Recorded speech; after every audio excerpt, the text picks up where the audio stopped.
ซอยน้องบ่แม่เนาะผู้ใดเอ้ยผู้ใดน้องเอ้ยพี่น้องน่าฮักทั้งสองเลยเนาะผู้เอ้ยนี่ซื้อนี่ใดสื่อจันทร์ อายุจักปีเลย เจ็ดปี 17 ปีโอ้น่าฮักหลายเนาะส่วนผู้น้องนี่ซื้อนี่ใด นาฮักอายุจักปี 14 15 14 15เรียนห้องใด น้อยห้องม ม .4 เอ้ยเด้ ม .7 โอ้เก่งหลายเนาะม .7 เนาะส่วนบ่มันตาเรียนแต่จบป .5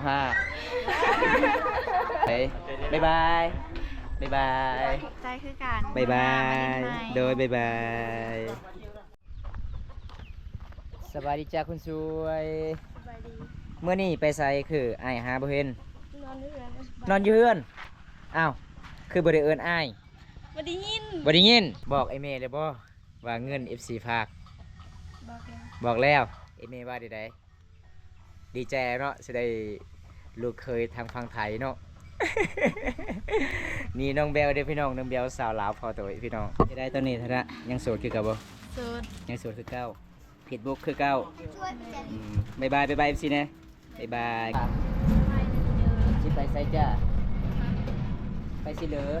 เราจะอาบน้ำค่ะ สิไปอาบน้ำอาบน้ำอยู่ไสอยู่เสบ่อยู่ห้วยฮะบ่มีน้ำอยู่นี่ฮะสาวจอยไปไสมื้อนี้สาวจอยไปไส อาบน้ อาบน้ำแล้ว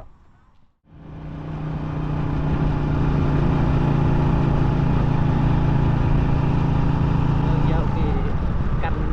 กันลมอะไรเพิ่นประหยัดมันทำเลยการอัดลำโพงอัน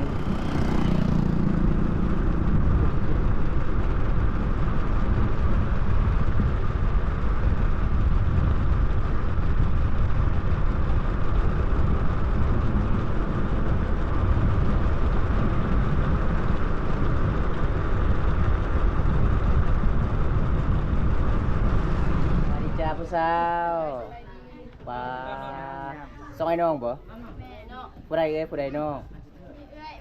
เอ้ยพี่น้อง น่าฮักทั้งสองเลยเนาะผู้เอ้ยนี่ซื้อนี่ใด สื่อจันทร์ อายุจักปีเลย เจ็บนะ 17 ปีโอ้น่าฮักหลายเนาะส่วนผู้น้องนี่ซื้อนี่ใด นาฮัก อายุจักปี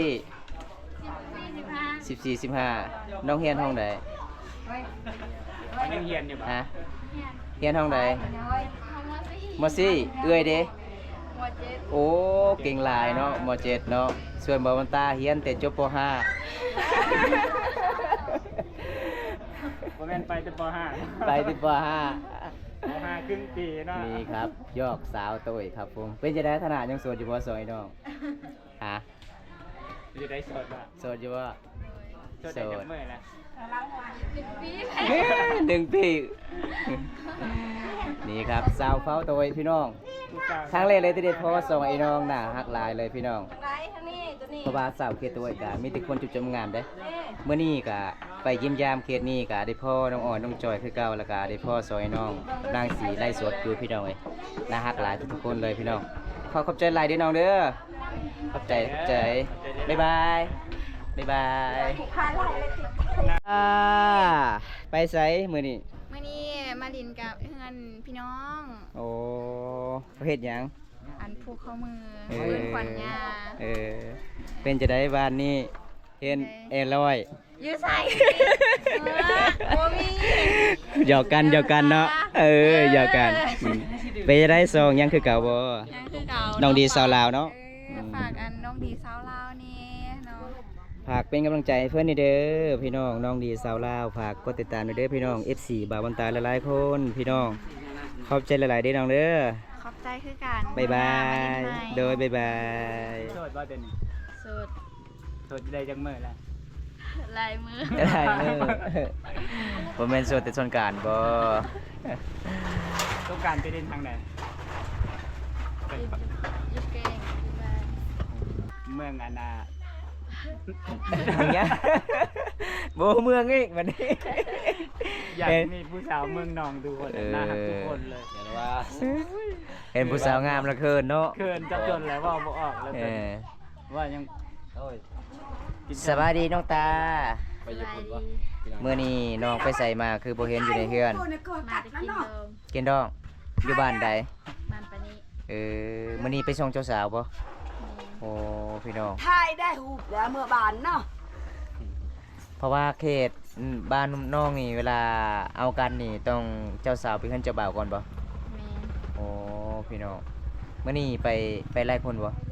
ร้าย ม่วนบ่ ม่วนอยู่ ม่วนอยู่เนาะสมพออายมาหาน้องอยู่ในเฮือนบ่ได้พอเลย เดี๋ยวถ้าเอาค่อยนะค่อยไปหาเจ้าบ่ต้องเห็นหยัง นี่ครับบรรยากาศเขตหมู่บ้านตะยงให้บ่พี่น้องมื้อนี้ก็ฮ้อนหลายเลยพี่น้องอันนี้ก็ชาวเวียดเด้ชาวเวียดนามเขาเจ้าก็กำลังสิซื้อเครื่องของนี่ล่ะพี่น้องเล็กเศษนี่ล่ะสิเป็นหมู่บ้านที่มีความอุดมสมบูรณ์เขตนี้พี่น้องเป็นชนเผ่าตะโอยเด้ป้าสินชนเผ่าตะโอยพี่น้องเอกลักษณ์ของชนเผ่าตะโอยตอนนี้อีเมก็แต่งตัวแบบชุดชนเผ่าตะโอยเด้งามหลายเลยเห็นบ่พี่น้อง งามเนาะ น้องตาคือบ่นุ่งสินชนเผ่าตะโอย นุ่งให้เบิ่งนะ บ่มี น้อง มีดาบ่อยากรู้ น้องคันทามีนี่น้องสินุ่งใดบ่ ตำเองวันนี้นะ ฮะ อันนี้ นุ่งใดอยู่เนาะ ตามอันนี้ก็เฮา เห็นบ่ ซิ พี่ ม น้อง เมตาต อันนี้เฮา เอกลักษณ์ของชนเผ่าตะโอยงามหลายเห็นบ่แบบ ำ สมัยแต่ก่อนแตะกี้พี่น้องเขาเจ้านุ่งชุดแบบนี้เด้ ชื่อนั้นลายเลย ของชนเผ่าตะโอยพี่น้อง ขายได้ ขายชุดหนึงเท่าไหร่เด้แม่ ชุดอันนี้ชามเช่น โอ้300,000กีบเนาะทางเสือทางซินเลยเนาะ บ่เชื่อชื่อดันชินนายก ฮะ โครงการชื่อนะชันเชน มียังอยากเบ่ อันนี้โครงการชื่อ โอ้ของการซื้อแล้ว คัดพี่น้องก็ให้ละล่ะก็ให้นะ โอ้ส่วนเฮากับเจ้ากับพี่น้องเด้ เอ้ย เอ้าก็บ่ให้บ่าวบนตาบัดนี้ อันนี้บ่เฮ็ดคันเฮ็ดอะไรให้ละล่ะ ให้ละลาเลยเนาะโดยบ่เป็นหยังไอ้แม่หยอก เป็นเคยเดียวให้บ่ เป็นเคย เออ ก็เอาหน้าหลานเฮา นี่ อยู่นี่ก็บ่มีเฮือนนะ โด เพราะคันเป็น ย ยานี่มีให้เสื้อเราต้องให้สตาร์น้ อืม ตาเนี่ยบ่ฮู้เฮ็ ำ ด มันเป็นคู่กันเด้ เออ ตามักก็เอานะบ่คาย เอาได้เนาะเอาได้เนาะคันทาตามักเนาะโอ้เอาได้ เงินก็คายมาคนน่ะบ่คาย บ่ขายเนาะแม่นี่แม่นความพี่น้องไอ้แม่คนบ่ขายแต่เงินขายเนาะส่งเสือขายเนาะนี่ พี่ พี่น้อง ตองก็บ่มีค่าดองก็เอา เอาบ่เอาไก่ตัวหนึงกันแล้ว เออ เมื่อวานพี่น้องเอ้ยเดฟออายะของสาวตาพี่น้อง ตอนนี้สาวตากะอยู่เฮือนอยู่ศาลได้ยินอยู่บ่สาวตาอายะว่าฮะเอาไก่1ตัวกับพ่อขะดองเจ้าสิมักบ่ มาเล่นมาแอนน้ำ มักอยู่บ่เอ้ย หน้า พี่น้องทางร้านก็น่าฮักทางอายะก็น่าฮักพี่น้องเอ้ยม่วนหลายผู้สาวเขตนี้ได้เวลาเฮาไปเที่ยวชนบท จุดไม่เท่ากันนะแต่ลานแห่งหน้าฮัก คือกัน โอ้ตาอีเมไปใส่มื้อนี้ ชื่อน่ะโต๊ด นอน อันน่ะ นอนอยู่เฮือนบ่แม่นเมาขางบ่ บ่ บ่อายเห็นอยู่ในคลิปเห็นว่าน้องเห็นว่าน้องเต้นอยู่นี่แม่นบ่ ขอบใจ ฮะ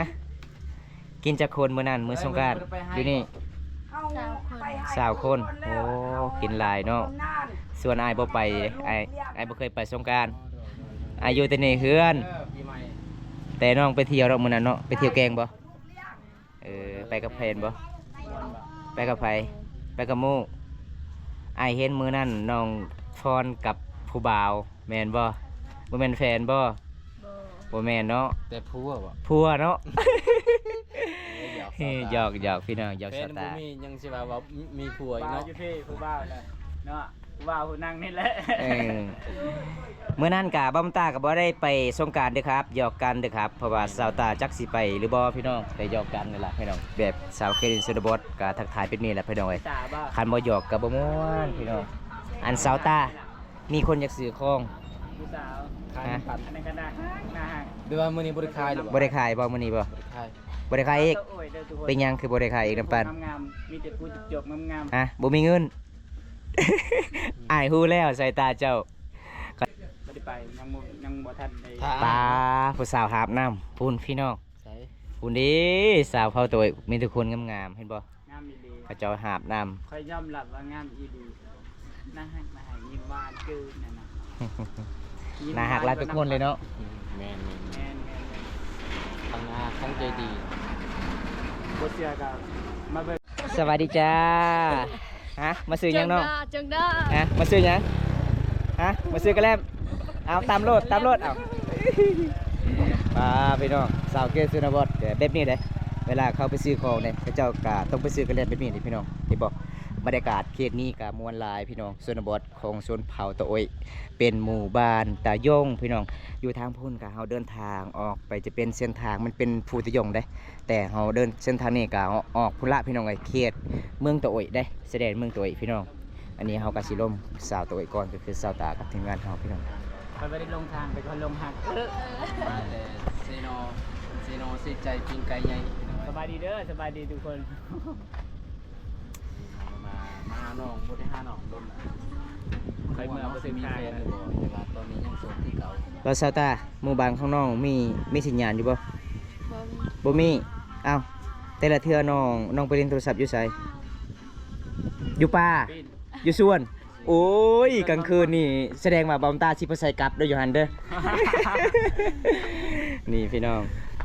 หมู่บ้านนี่บ่มีสัญญาณเวลาอยากล่มอยากเล่นโทรศัพท์ต้อง ไปเล่นนะ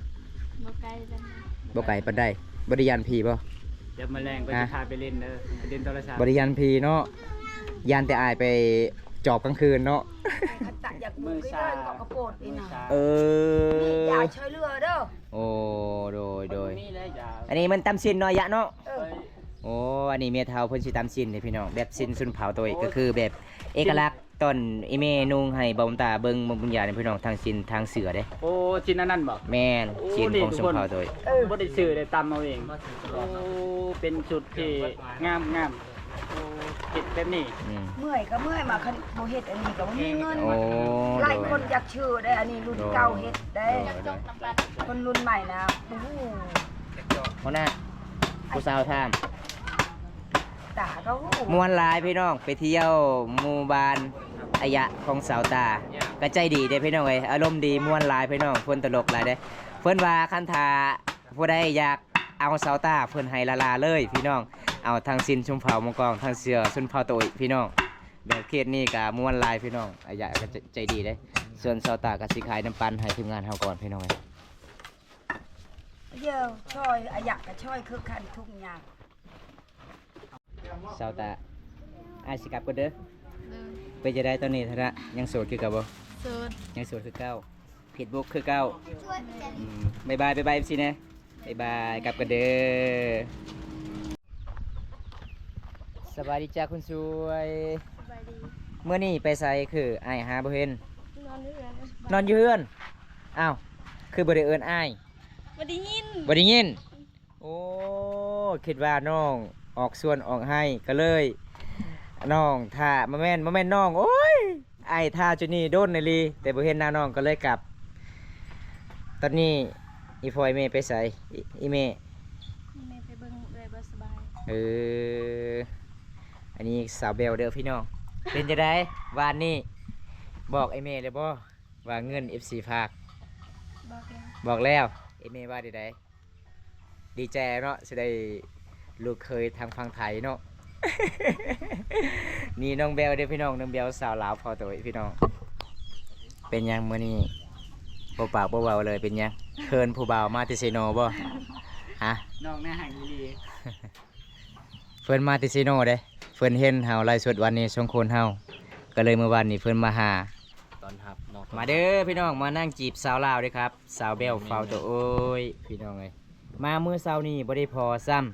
ก็เลยไปกายพูนพี่น้องผู้ตะยองกลับที่ผู้ตะยองแล้วก็แวะมาเบิ่งสาวเบลอยู่เฮือนอยู่ศาลก็เลยนั่งเรียนแป๊บเดียวพี่น้องเพราะว่าช่วงนี้ก็ฝนก็สิตกเนาะบ่บงเนาะ แม่น บ่ซะเบลน้องบ่กินข้าวบ่แม่นผู้บ่าวทิมบ่ เขามาเรียน บ่โอ้ยแม่นบ่ว่าบ่ยามผู้บ่าวทิม บ่ บ่มีผู้บ่าวบ่ เนาะ บ่มีผู้บ่าวเนาะก็เลยเฮาหยอกน้องๆล่ะพี่น้องน้องบ่มีผู้บ่าวล่ะเพราะว่าน้องบ่สบายก็เลยบ่กินข้าวครับ กันสิมีกับ บ่ซะแบวมื้อหนึงนี่จักเทื่อน้องกินข้าวหนึ่งเทื่อ เธอ โอ้หนึ่งเทื่อ พี่น้อง คือกินหลายแท้ หนึ่งเทื่อบ่ละลายดอกหนึ่งเทื่อบ่าวตามื้อหนึง4เทื่อมื้อเช้านี้จักเทื่อหากิน 3เทื่อ สามเทื่อสามเทื่อ4เทื่อกับส้มโอ้ยกินหลายพี่น้อง กินตลอด ชื่อหยัง สบายดี ซาวเบลเด้อ มื้อนี้เฮาอยู่อะนะ สาวเบลเว้าค่อยๆน้องไม่สบาย สาวเผาเตอโอยมาเยี่ยมมายาม น้องบ่สบายแต่ว่าน้องมีใจ เข้ามา ให้ ให้กำลัง ใบ ใจ บุญ น้อ ตาง ในเด้อน้องบ่ได้กินข้าว2 มื้อน่ะน้องบอกสบาย โอ้ยมามื้อนี้คือบ่ได้พอน้องเนาะ แม่นก็บ่ได้พอ ซองเทื่อมาหาน้องโอ้ยพี่น้องเอ้ยตอนนี้ไฟก็กินหอนน้องลายเสน่ห์แฮงอีหลี บ่อมตาคู่มือเลยมา3มื้อ สามมื้อแล้ว สามมื้อ แสดงว่าบ่บุญตาบ่ได้สู้ ได้มาไปวันนี้เพื่อนพี่น้องอยู่เมืองเป็นจังไดกลับจังโมงวันนี้ 4 โมงตอนแรงคือคิดว่า4 โมงกลางคืนบ่ได้เลยเนาะนี่นะเนาะ เริ่มพันกันแล้วตอนนี้ สบายดีเด้อไอ้บุญนาดอนสบายดีเด้อหลายๆคนและ FC เก่า FC ใหม่โอ้ขอบคุณครับ มื้อนี้ก็ ไอ้บุญครับมอบอีกแล้วครับ3 ดอนครับ เพื่อนของน้อง ขอบคุณหลายๆเด้อครับ เด้อขอบคุณมากๆครับ ของน้องเบลแหละ มื้อนี้มาเยี่ยมยามน้องเบลกับวิ่งยังไอ้บุญเลยนางเล่นม่วน มีหยัง ซื่ สิ อๆ ให้ ครับ เพิ่นแต่ว่า มีหยังสิให้ มีแต่น้ำจิตน้ำใจนี่เลยฮักแพงกันคือเก่า แม่ ไปมานี่บ่ได้มา ก็เลยไปทางนี้กับคิดฮอดน้องกับแวะมาเล่นน้ำน้องก่อนครับ มันแม่ ซื้อเฟกน้องซื้อดีใด เฟซน้องซื้อจังได๋ ลืมแล้ว ลืมละ บ่แม่นน้องเบลสาวลาวบ่ แม่น น้องเบลสาวลาวภาษาไทยเนาะ แม่น ตาม ถ้า นั้นเ ผู้ใดอยากคุยกับน้องก็คุยได้บ่น้อง แม่น ตามนั้น บ่เคยคุยบ่ แม่น ทักหาได้ทักหาได้ก็ยามมีเน็ตเนาะใครบ่แม่น สาวลาว ใครบ่มีเน็ตนี่ก็แสดงว่าคุยบ่ได้เนาะ บ่ได้เนาะ กับโทรศัพท์เฮาซากพี่น้องเวลาอยากลิ้นนี่ต้องเสียบเวลาสับฮอนี่มันดับ มันดับเลย แม เนาะ นสับของน้องมันสิเพแล้ว สบายดี กับผู้ จ ใด อย มี เด้อ เป็นจังไดน้อง ถ้าแม่มาแต่ เรียกว่าบ่มีข่าว น้องว่าบ่ค่อยกิน มีอยู่บ่ ทุกคนเลยเป็นน้องนะ ยังไล่บ่ข่าวของน้องบ่ไล่ก็เลยกินประหยัดเนาะอ๋อพี่น้องเพราะว่าน้องก็อยู่นํกัน2แม่ลูกครับ แม่น เอฟซีให้ เอา กำลั กิ ง น ใจ มันสิเบิด ซาเบลใน บ่ เด้อ มี ทุก ไฟ คน หาเงินหาค่ำให้น้อง มีแต่แม่เนาะ โอ้ยบันส่วนขอบคุณหลายๆเด้อไอ้บุญเอ้ยขอบคุณหลายๆเด้ออ้ายที่มอบอีก2เหรียญครับ โอ้ยินดีนำ ขอให้อยู่ดีมีแฮงด้วยครับ เดี๋ยว หา เดียว เรื่ กั อบ งแล้ว สิได้ซื้อให้น้องขนมครับ ขอบคุณมากๆครับ ไอ้บุญครับไอ้บุญจากประเทศอเมริกา ขอให้อยู่ดีมีแฮงขอให้ร่ำให้รวยด้วยครับ เด้อ นะหางอีหลีเด้อทุกคนอยากให้ทุกคนมาเบิ่งเอาเองตัวจริงงามกว่านี้คิดอีกเด้อ บอกยิ้มตลอดเดี๋ยวซาเบลเอาพาไล่แล้วเลย ว่าสินี่แหละเดี๋ยวนี้ ป่าซาเบลแกมบองอะไรเจ้าจะเฮ็ดวะจะไปเฮ็ดอยู่ไส จะไปเฮ็ดอยู่ไส ว่าเราหัวกันพี่น้อง คืองามไม่ได้จอยยิ้มครั้งแรกผู้สาวที่ผมตาเคยเห็นถ่ายคลิป แม่นบ่ แม่นมีเราผู้เดียว เขาบอกว่าให้ดอง ยืนขึ้นว่าสั้น สบายดีเด้อเพื่อนๆสบายดี ยืนขึ้นลงเบื้องน้องขอจากเบื้องน้อง เอา เอาลุกขึ้น มันยามน้อง สูงประมาณเท่าไหร่ น้องเบล ลุกเบิ่งแป๊บเดียว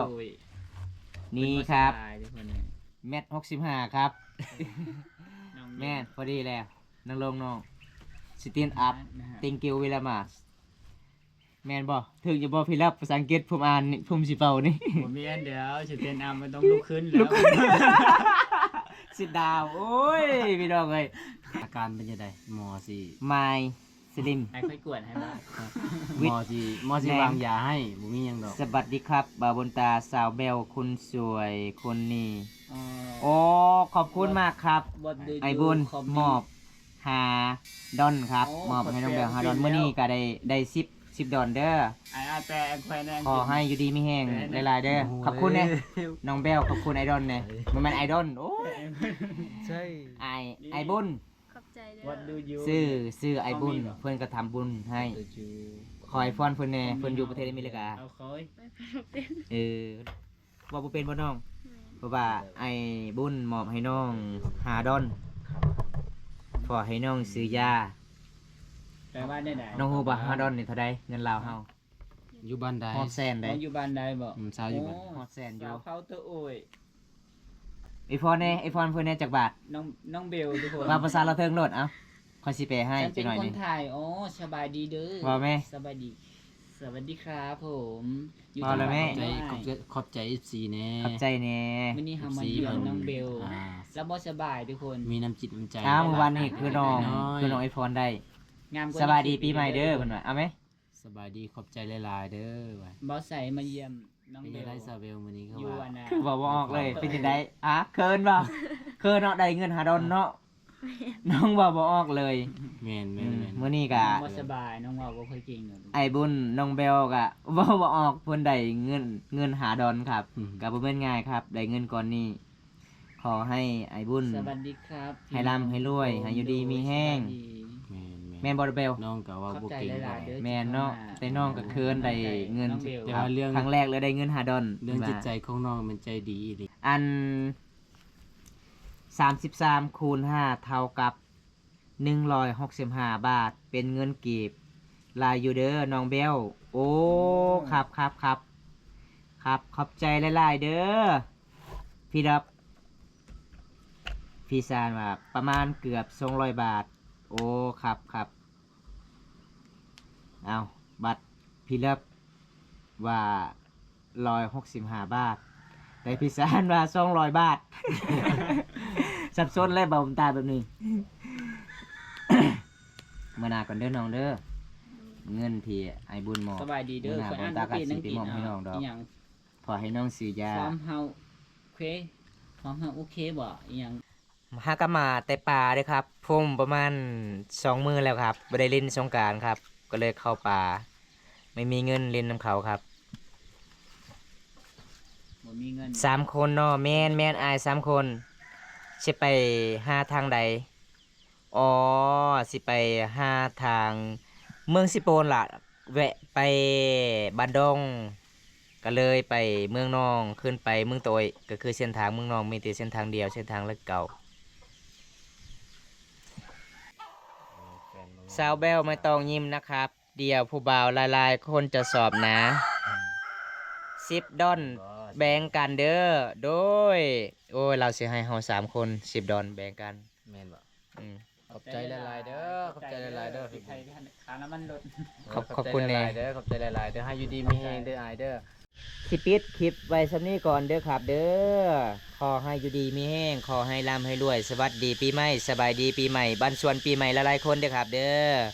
เพราะว่าบำตากาเว้าผิดบ่ได้ก็ขอโทษขออภัยหลายๆเด้อครับเพราะว่าเฮากะมาเยี่ยมยามน้องแบลมื้อนี้ก็บ่มีของฝากน้องแบลก็เหงาหลายแม่นบ่น้องแบลบ่เหงาบ่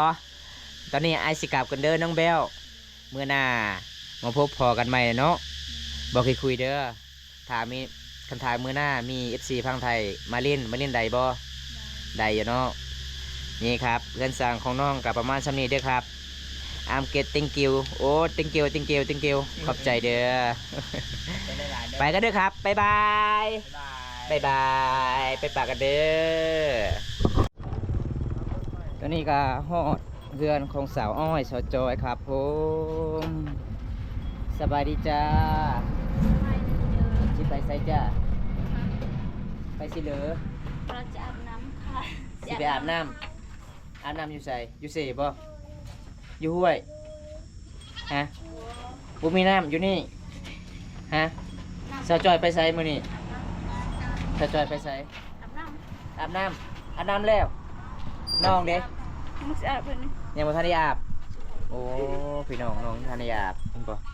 หลังจากที่เดินทางรับชมเขตชนบทก็ได้พอสาวอ้อยสาวจอยคือเก่าพี่น้อง ไปเจอเยอะดูดูหนึ่ง สบายดีล่ะ ทุกคนมื้อนี้ก็หลังจากที่เดินทางรับชมเขตชนบทของชุมเผ่าตุ้ยเด้มื้อนี้ก็ได้พ่อน้องออนน้องจอยก็เพิ่นก็อาบน้ำตัวนี้เฮาสิกลับเพิ่นกลับซ่านนี่พี่น้องเพราะว่าบ่นี้บ่ตาก็รับชมโอ้ละลายเลยเพิ่นละลายหมู่บ้านได้มื้อนี้ได้พ่อผู้สาวตะโอ้ยก็ละลายคนพี่น้องมื้อนี้ได้พ่อน้องดีน้องจันน้องวันน้องตาน้องแบวแล้วก็น้องอ้อยมีแต่สาวจุ๊บๆงามพี่น้องเขต มูเปเป็นฮะ แม่นเขตชนบทกับม่วนหลายพี่น้องผู้สาวบ่เคยคุยได้เอาคลิปนี้จังได้กับบอมตาขอปิดไว้เท่านี้ก่อนเด้อพี่น้องขอขอบใจพ่อแม่พี่น้องที่เข้ามาติดตามแต่ต้นจนจบพี่น้องเอ้ยคลิปนี้จุไว้เท่านี้ก่อนพี่น้องคลิปหน้าบ่พบพอกันใหม่ขอกล่าวคำว่าราตรีสวัสดิ์ครับผมบ๊ายบายครับบ๊ายบาย